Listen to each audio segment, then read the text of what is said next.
আসসালামু আলাইকুম, কেমন আছেন সবাই? আশা করছি সবাই অনেক ভালো আছেন। আমরাও আল্লাহর অশেষ রহমতে আলহামদুলিল্লাহ অনেক ভালো আছি। এই তো সকাল সকাল ঘুম থেকে উঠে দেখি আমার বোন হচ্ছে কোথা থেকে যেন গোলাপ নিয়ে আসছে, তো ওগুলো হচ্ছে ধরে দেখতেছিলাম। এরপরে হচ্ছে চলে আসছি আমাদের পুকুর পাড়ে। আমার বোন বলতেছিল যে আপু শশা হয়েছে গাছে, অনেক বড় বড় হয়ে গেছে শশাগুলো। তো আমি হচ্ছে ওগুলো দেখতে আসলাম। এই শশাগুলো হচ্ছে এই যে একটা শশা হচ্ছে, এই যে একটা ছোট একটা শশা, এই শশাটার সমান একদম ছোট ছোট ছিল শশাগুলো, প্রায় 3-4 দিন আগে হবে। তো আমি আর আমার আব্বু এসে হচ্ছে পলিথিন বেঁধে দিয়ে গেছি শশাগুলোর ভিতরে, যেন পোকা কামড় দিতে না পারে, তাহলে হচ্ছে পচে যায়।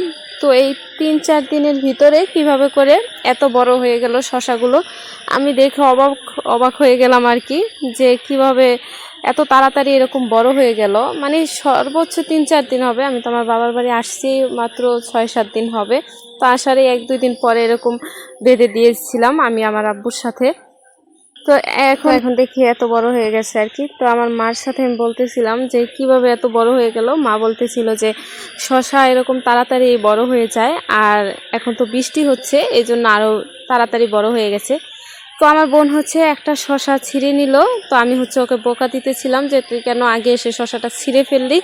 আমি ছিঁড়তাম আর আমি ভিডিও করতাম, আর গাছের থেকে কিছু ছিঁড়তে আমার অনেক বেশি ভালো লাগে, আর গাছ লাগাতেও ভালো লাগে। গাছে কোনো ফল ধরলে বা কোনো যাই হোক না কেন ওটা দেখতে অনেক বেশি ভালো লাগে। আমি প্রতিদিন গিয়ে গিয়ে দেখবো কতটুকু হয়েছে, কীরকম হয়েছে।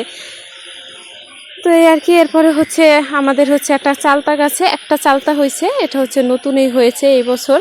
তো চালতা গাছটা ছোটই। তো আমার বোন হচ্ছে আমাকে দেখাচ্ছিল যে আপু দেখো গাছে একটা চালতা হয়েছে আর কি।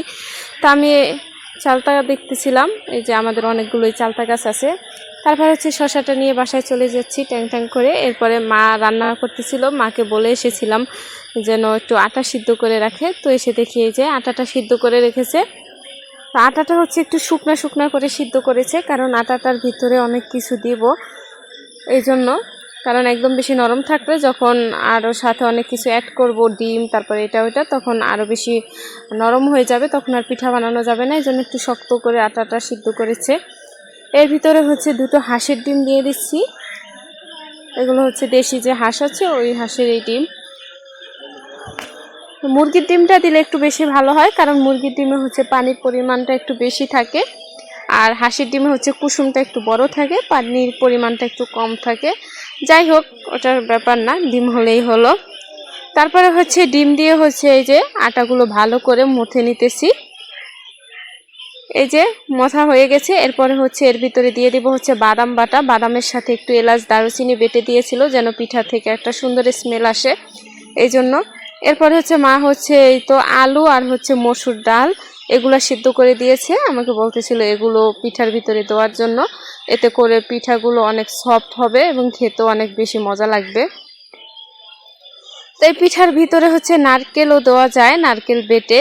তো আমি হচ্ছে আমার শ্বশুর বাড়িতে যখন বানাই তখন নারকেল বেটে দিই, কিন্তু আমাদের বাড়িতে আমার মার হচ্ছে প্রচুর গ্যাস, এই জন্য নারকেলটা খায় না। তো বলতেছিল নারকেল লাগবে না এইভাবেই বানানোর জন্য, আর আমিও ভাবতেছিলাম ঠিক আছে এরকমই অনেক মজা হবে, নারকেল দিলেও মজা হয়। আর এই সবগুলো যা যা দিয়েছি এগুলো তো পিঠাটা অনেক বেশি মজা হয়েছিল। তো এই যে একদম নরম হয়ে গেছে, তো আমি হচ্ছে আরও বেশি সময় নিয়ে মথেছিলাম আরও অনেক সফট করে। এরপরে হচ্ছে পিঠাটা বানাতে চলে আসলাম। তো এই তো পিঠাটা হচ্ছে রুটির মতো করে একটু বড় করে নিয়ে তারপর হচ্ছে পিঠার যে শেপ আছে এভাবে কেটে নিচ্ছি। তো প্রথমে হচ্ছে আমি পাতার মতো করে কেটে নিতেছি আর কি। তো এটা হচ্ছে আমার মেয়ের বার্থডের ছুরি, এটা দেখে আবার কেউ হাসছেন না, কারণ হচ্ছে আমাদের যে ছুরি আছে ওটা দিয়ে হচ্ছে আমার আব্বু আম কেটে খাচ্ছে বসে বসে। তো আমি হচ্ছে এটা দিয়ে কেটে নিচ্ছি, কারণ এটা দিয়ে সুন্দরভাবে কাটা যাচ্ছে এই জন্য। আর ছুরির অপর সাইডটা দিয়েও হচ্ছে ভালো ডিজাইন করা যাইতেছিল, এই জন্য এটা দিয়ে দেখতেছি আরও ভালোই সুবিধা ছুরির থেকে। তো এটা দিয়ে কেটে নিতেছিলাম। তারপরে হচ্ছে এই তো একটা পিঠা হচ্ছে আমি ডিজাইন করে নিতেছি। তো আমরা হচ্ছে চাইলে পিঠার যে সাজ আছে যে পিঠা বানাই আর কি, ওগুলো দিয়েও বানাইতে পারতাম, কিন্তু আমার বোন বলতেছিল চলো আমরা হাতে ডিজাইন করি, এতে করে আমরা দুজনে মানে অনেক ভালো লাগবে, সময়ও কাটবে, আর হচ্ছে আমরা খাওয়ার সময় দেখতেও পারবো কে কোন পিঠাটা বানিয়েছি, ডিজাইনটা দেখতে পারবো। আর এরকম করে আর কি মজা করতেছিল, আমার সাথে বলতেছিল, আমিও বলতেছিলাম ঠিক আছে হাতেই বানাই, হাতে হচ্ছে বানালে হচ্ছে মনে হয় যে হ্যাঁ পিঠা বানাইতেছি, অনেক আনন্দ লাগে। আর সাজ দিয়ে হচ্ছে চাপ দিয়ে বানিয়ে ফেললে মনে হয় যে অটোমেটিক কি বা মানে এরকম, তো হাতে বানাইলেই আমার কাছে বেশি আনন্দ লাগে। তো হাতে হচ্ছে এই যে ডিজাইন করে নিতেছিলাম। আর এটা হচ্ছে আমার বোন ডিজাইন করতেছিল, ও হচ্ছে খেজুর কাটা নিয়ে আসছে খুঁজে ঠুজে, ও হচ্ছে যে জামাই পিঠা যে বানানো হয় ওইভাবে করে আর কি বানাবে ভাবছিল, কিন্তু আটাটা অনেক বেশি সফট হওয়ার কারণে ওই রকম ডিজাইন করে আর বানাতে পারেনি। তাও চেষ্টা করেছিল একটা দুইটা, এই যে এখানে আছে। তো আমাদের পিঠাগুলো দেখে আবার কেউ হাসবেন না, যেরকম পেরেছি আমরা দুইজনে তুষ্টামি করে করে বানিয়েছি আর কি। তো এই যে একটু জামাই পিঠার মতো বানাতে চেয়েছিল কিন্তু হয়নি। এই যারা আমার চ্যানেলটিকে এখনও সাবস্ক্রাইব করেননি প্লিজ আমার চ্যানেলটিকে অবশ্যই সাবস্ক্রাইব করে দিবেন এবং ভিডিওতে অবশ্যই একটি লাইক করে দিবেন। আপনার একটি লাইকের সাহায্যে আমার ভিডিওটি অন্যজনের কাছে পৌঁছে দিতে সাহায্য করে। আর যারা অলরেডি আমাকে সাবস্ক্রাইব করে দিয়েছেন তাদেরকে অসংখ্য ধন্যবাদ। তো এই পিঠাগুলো হচ্ছে আমাদের বানানোর শেষ সবগুলো পিঠা, এরপরে হচ্ছে আমরা ভাজতে চলে যাব। তো আজকে হচ্ছে বাহিরে অনেক বৃষ্টি হচ্ছে, এই জন্য আরও বেশি আনন্দ লাগতেছিল পিঠাগুলো ভাজতে। তো এই জন্য আমি মাটির চুলায় চলে গিয়েছি একটু বেশি আনন্দ পাওয়ার জন্য। বৃষ্টি হচ্ছে আর আমরা মাটির চুলায় পিঠা ভাজতেছি। তো এই তো সবগুলোই পিঠা আমি আর আমার বোন বানিয়েছি, আর হচ্ছে ভাজতেওছি আমি আর আমার বোন মিলে। বৃষ্টি হচ্ছে, আমার মা হচ্ছে ঘরে বসে আছে, তো আমরা হচ্ছে ভেজে নিতেছি পিঠাগুলো। তো কড়াইতে তেল দিয়ে তেলগুলো একদম গরম হয়ে গেলে একে একে পিঠাগুলো দিয়ে দেব, দিয়ে পিঠাগুলো একদম উল্টে পাল্টে ভালো করে ভেজে নিব। পিঠাগুলো অবশ্যই একদম লাল করে ভেজে নিতে হবে, তা না হলে পিঠার ভিতরে কাঁচা থেকে যাবে আর পিঠাটা হচ্ছে উপরটা ক্রিস্পিও হবে না, এজন্য একদম লাল করে ভাজতে হবে পিঠাটা। তো এই তো পিঠাটা লাল লাল করে একদম ভেজে নিয়েছি, তারপরে হচ্ছে পিঠাটা তুলে নেব।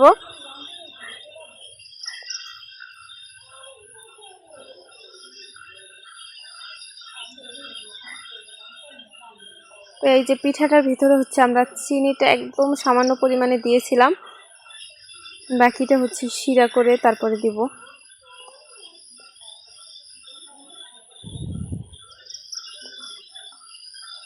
এই তো আমার সবগুলো পিঠা ভাজা হয়ে গেছে। তারপরে এই যে চুলায় একটা কড়াই দিয়ে এর ভিতরে হচ্ছে তেজপাতা, দারুচিনি, একটু এলাচ দিয়ে তারপর হচ্ছে ভালো করে জাল করে শিরা করে নিব।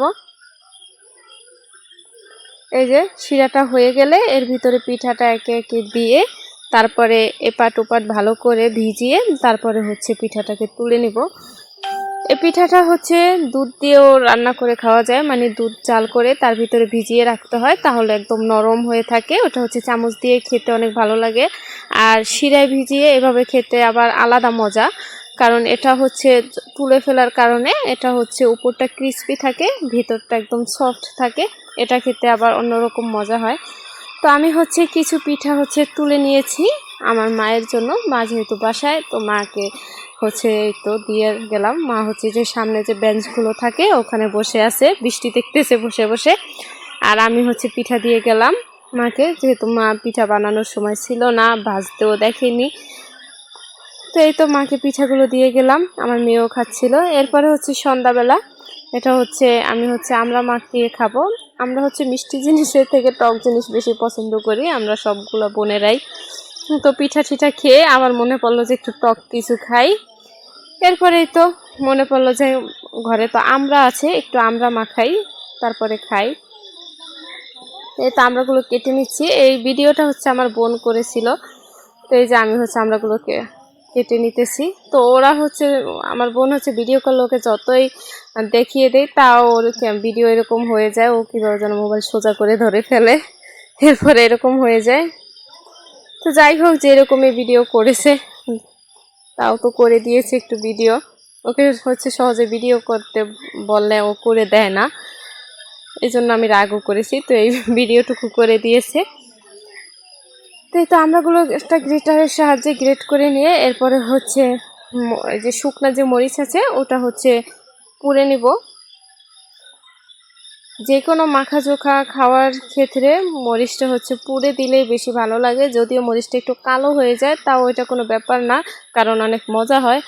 এটা পোড়া মরিচের একটা সুন্দর ফ্লেভার আছে যেই জন্য হচ্ছে যে কোনো মাখা খেতে বেশি ভালো লাগে। যে কোনো মানে আমরা হোক বা টক জিনিস হোক যা কিছুই মাখা চোখা করি না কেন, এই যে পোড়া মরিচটা যে ওটা দিয়ে খেতেই ভালো লাগে। তো আমি হচ্ছে লবণ আর মরিচটা হচ্ছে ডলে নিতেছিলাম, আমরাটা মাখাবো।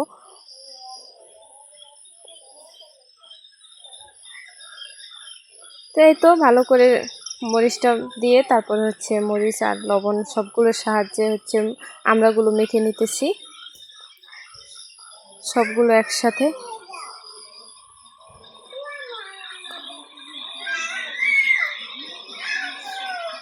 এরপরে হচ্ছে এই তো আমড়াগুলো মাখানোর পরে সরিষার তেল দিতে ভুলে গিয়েছিলাম। এই যে আমার বোন আবারও আমার সরিষার তেলের ভিডিও করতেছে, আবারও ক্যামেরা এরকম করে। তো সরিষার তেল দিয়ে দিলাম। তো